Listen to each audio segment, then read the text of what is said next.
Page 254 et 255 ka tafsir al-Qur'an de surah 13. Mathalul jannati misal al-janna allati wu'ida al-muttaquna mahulobe Allah ben foda tajri hino ila min tata sengole makko al-anharu candi ukul hadim de makkon daimun no dumi tunga khihlal lannata wa zilluha idudi mundin kadi a jotta ka wana sottine ngatangal ma sottine ses jeden tilka ko dum do no uqbal ladina ni battane ben ittaqa hulbe Allah wa uqbal kafirina battane fera ben kanyum annaru ko yitanga walladina ben atainahumul kitaba bima okki defte den yafrahuna be weltori bima unsila konko jippina ilayka faade ma wa min al ahzab imorde feddeji hedditi didi hina feddeji hedditi man yunkiru on himono anya on mono yedda ba'dahu yoga e mayre uliyata be inma umirtu ande min kom yamira an abudallah ko ne mire wata Allah wala ushrika bi haramika fidale makko ilayka faade kamakko adu won ko min noddata wa ilayka faade kamakko ma abonu ruttorde ande wakadhalika ko anoni ansalna men jeppiniri de alquranare hukuman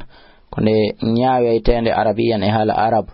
wala ini tabata wallahi sa jokki ahwa ahum ko welata be kon baada ma jaa aka ba ko arma min al ilmi murde gandal ma laka andu tun hare alanama min allah imurde ka allah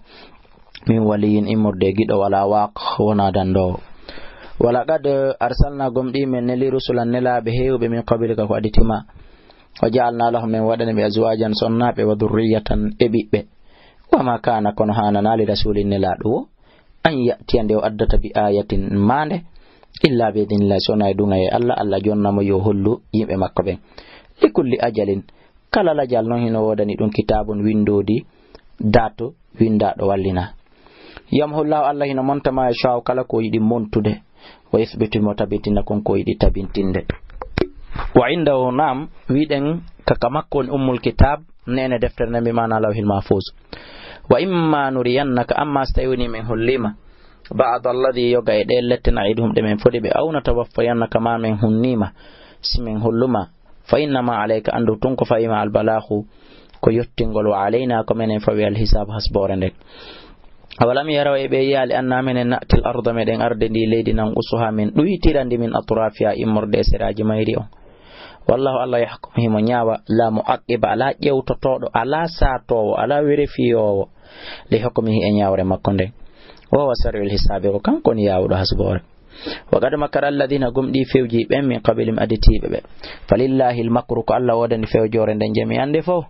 ya'lamuhum anni ma taksibu konko ni faggitade kullu nafsin kala wonki wa sayalamu aray anda alkuffar be heferabe hande liman ogo baddari kombo wodanta battane galle moƴƴe den wayliten wa yaqulu alladhina hinawiya ben kafaru yeddube wo lasta mursalan wana anelado uliyata be kafa billahi alla yuni shahidan sede bayni wa bainakum hakkunde en e modon wa man indahu e ummu woni kamudum ilmul kitabi gandal andugol fi deftere ndek suratu ibrahim makkiyatun bismillahir rahmanir rahim alif lam ra kitabun ndedo deftere anzalnahu min jippininde ilayka faade kama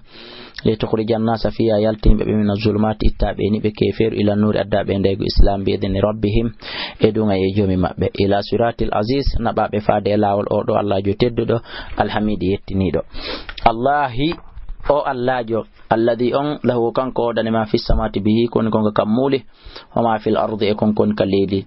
wa waylun bone wodani lil kafirina wonande heferabe min adabin imorde lette shadidin tidude alladhina ben yastahibbuna al hayata ad-dunya subi be ngurdan aduna ala al akhirati e dola harao wa yasudduna hibe sakko yimbe an sabilillah e gay bantugol lawdina Allah kan wa yabkhuna hibe dabbitana dina kan e wajan o nyaare ulaika be do fi dalalin be nder majjere ba'idin wodditinde wa ma arsalna min lalimin rasulin imurde ne lado illa bilisani qaumi sona e dengal yimbe makko ben le yubayina lahum fi banginambe o fenyinanabe fa yudillullahu Allah koni to himo majjina man yasha mo yidi majjinde wa yahdihim fewna ma sha mo yidi fewnude wa huwa al-azizu kanko ni teddudo al hakimu kanko ni nyodo e nyaawre makko ndek wala gad arsalna gomdi min li Musa annabi Musa bi ayatina wondude ayaji amen de anskoni akhriji yaltin qaumaka yimbe mabe min az-zulumati ittabe ni be keferu